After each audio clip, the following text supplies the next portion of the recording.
Tonight, Governor Reynolds is taking President Joe Biden to court. Reynolds joins 9 other governors in a lawsuit challenging the president's vaccine mandate for all Americans who work for a federal contractor. This is about a fifth of workers in America. President Biden wants everyone who either works for the federal government or contracts with the government to get a COVID-19 vaccine. This all comes as Governor Reynolds signed a bill into law this morning, allowing workers to get unemployment if they are fired because they refused a vaccine. Advocates for Iowa business say the bill puts employers between a rock and a hard place, especially with the looming federal mandate, which complicates the issue further. Local 5's Mary Sugden shares their insight. With fresh ink from the governor's pen, Iowa's vaccine mandate legislation becomes law. It will help people in my district. That's not up for debate. It's not up for question. They won't get fired on Monday because of the bill, period. But what does this mean for employers? What is clear is that whichever path is taken, it'll be higher costs for Iowa employers. This new law comes as many companies were already bracing for what will change under the Biden administration's federal vaccine mandate.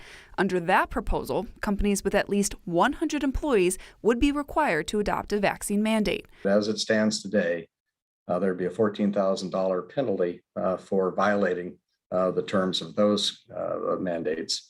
There is legislation in Congress that would change that to a $700,000 fine per occurrence. OSHA submitted a draft of that mandate to the White House. It's still under review. The concern, I think, from the business community is how will this state law interact with a federal mandate? And another big question for employers, what does Iowa's law do to unemployment?